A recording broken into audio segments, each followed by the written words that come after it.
Good morning বন্ধুরা, কেমন আছো সবাই? আশা করছি ভালো আছো। তিথি ড্রিম লাভ চ্যানেলে তোমাদের সবাইকে আবারও অনেক অনেক স্বাগত। তোমাদের সামনে আবারও চলে এসেছি নতুন একটা ব্লগ নিয়ে।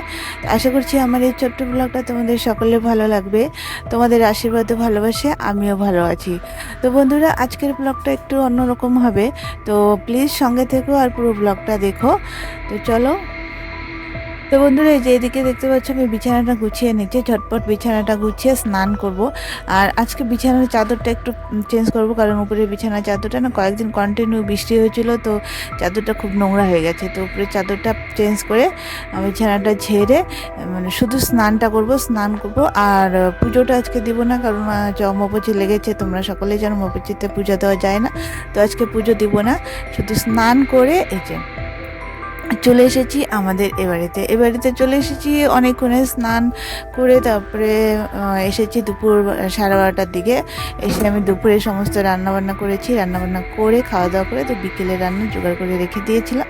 তো এই যে এখানে বড় মানে কড়াই রান্না করছে, কে রান্না করছে এটা আমার দিদি এসেছে সন্ধ্যা 7:30টায়। তো আমি দিদিকে বললাম তুই হচ্ছে চিকেন কারিটা তুই রান্না কর, কারণ বড় কড়াই না, রান্নার আমি অত আইডিয়া পাই না।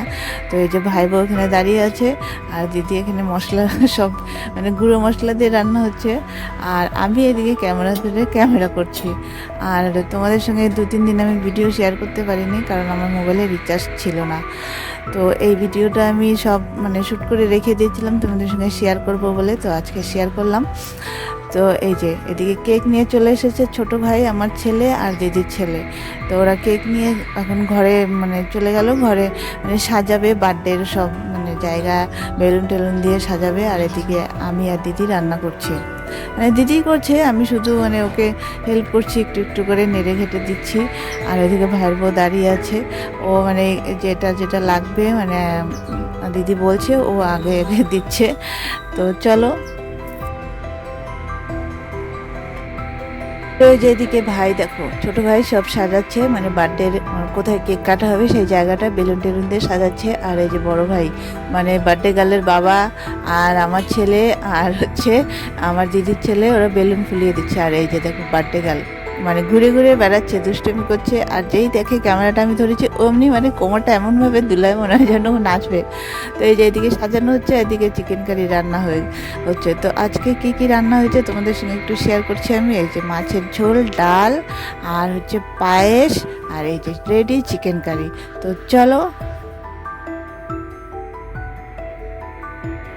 তো বন্ধুরা, এদিকে রান্নাবান্না কমপ্লিট করে আমরা সবাই সেজে গুজে চলে এসেছি এই যে অনুসন্ধার কেক কাটতে। আর দেখো এই যে বার্থডে গার্ল কেমন করে বসে আছে চামচটা মুখে নিয়ে, মানে ও এইভাবে বসে থাকতে ওর একদম আনকমফোর্টেবল ফিল হচ্ছে। তার মধ্যে এই যে ড্রেসটা যে পরিয়েছে না, ড্রেসটা খুব গরম আর খসখসা ড্রেসটা, তো ওর খুব আনকমফোর্টেবল ফিল হচ্ছে, গরম লাগছে, মানে ও কি করবে বুঝতে পারছে না। এদিকে সবাই এসেছে ওকে মানে ওর সামনে আবার এই যে ধান ধুপা রেখেছে, মানে মিষ্টি কেক টেক সব রেখেছে না, ও একদম মানে ভাবছে কি করছে, এটা কেন এরকম করছে আমার সঙ্গে, ও তো বুঝতে পারছে না। আর এদিকে ওই যে ওর মা বাবা আশীর্বাদ করছে, মানে আশীর্বাদ পর্ব চলছে এখানে। তো মানে বেশি লোকজনকে বলেনি, শুধু কয়েকজন ওর ছোট ছোট বন্ধু আর হচ্ছে আমার ভাই বোনের মানে মানে বান্ধবীকে বলেছিল। তো এখনও আসেনি সবাই, মানে আশীর্বাদ পর্ব চলছে। তো যাই হোক, মানে কেক মানে কাটতে না অনেকটা রাত হয়ে গেল। এদিকে রান্নাবান্না সেরে তারপরে এদিকে কেক কাটতে চলে এসেছে। তো রান্নাবান্না করতেও অনেকটা রাত হয়ে গেছে। তো যাই হোক, মা বাবা আশীর্বাদ করার পরে এই যে এখন আমার মা আশীর্বাদ করছে, আর ও দেখো ওর বাবার কোলে লাফিয়ে উঠে গেছে, মানে ও ওখানে বসে থাকতে পারছে না। তারপরে আমি ভাইকে বললাম যে ওকে নিয়ে কোলে নিয়ে ওখানে বস। তো ও আর বসে কোথায় থাকে, একবার দাঁড়াচ্ছে একবার উঠে, ও মানে কি করবে বুঝতে পারছে না। এদিকে ড্রেসটা ওর একদম মানে আনকমফোর্টেবল ফিল হচ্ছে, কাপড়টা না খুব খসখসা, তো ওর জন্য ভালো লাগছে না। তো যাই হোক, এদিকে মা আশীর্বাদ করা হয়ে গেছে, তারপরে দিদি আশীর্বাদ করছে, দিদির পরে তারপরে আমি আশীর্বাদ করব। তো এরকম আশীর্বাদ করতে মানে কেক কাটাকাটি করতে না অনেকটা রাত হয়ে গেল। তো যাই হোক, ও একবার ওর বাবার কোলে থেকে নেমে পড়ছে, আবার ওর বাবা কোলে নিয়ে বসছে। এই যে দেখো ওর বাবা ওকে হাওয়া দিচ্ছে। তো এই যে এখন আমি চলে এসেছি আশীর্বাদ করতে, আমি আশীর্বাদ করব, তারপরে আমার ছোট ভাই মানে ওর কাকাই আশীর্বাদ করবে। ওর কাকাই আশীর্বাদ করতে মানে আশীর্বাদ যেই করতে আসছে তার কোলে লাফিয়ে চলছে, মানে ভাবছে সেজে গুজিয়ে এখন আমাকে এভাবে কেন বসিয়ে রেখেছে, আমাকে নিয়ে ঘুরতে যাবে। তো ও তো বুঝতে পারছে না যে ওর মানে বার্থডে, ওর কেক কাটা হচ্ছে, ও তো আর ওগুলো বুঝতে পারে না। তো যাই হোক, এই যে দেখো লাফিয়ে উঠে পড়তেছে। তারপরে এই যে ওর কাকাই চলে এলো আশীর্বাদ করতে, কাকাই মানে আশীর্বাদ করতে নিচ্ছে, ও লাফিয়ে চলে আসতে, কাকাই আমাকে ঘুরতে নিয়ে চলো। ও ভাবছে কেন এরকম করছে, আমাকে রেডি করে এখানে বসিয়ে রাখছে, ঘুরতেও নিয়ে যাচ্ছে না। তারপরে হলো কেক কাটা, এই যে ওর বাবা মানে ওর হাতটা ধরে কেকটা কেটে দিচ্ছে। ও তো আর কেক কাটতে পারবে না, মোমটা আগে নিভাবে কি, ওর বাবা আগে কেকটা কেটে দিল। তো যাই হোক, মোমটা ওকে নিভাতে বলতে ওর ছোট্ট একটা বন্ধু পাশ থেকে টুক করে এসে মোমটা নিভিয়ে দিল। যাই হোক, ও তো পারবে না, ওর বন্ধুই নিভিয়ে দিল। তো এই যে দিদি এসে ওকে একটু কেক খাইয়ে দিল, ওখানে কেক খাবে না, ওর বাবা খাইয়ে দিতে নিল, খাবে না।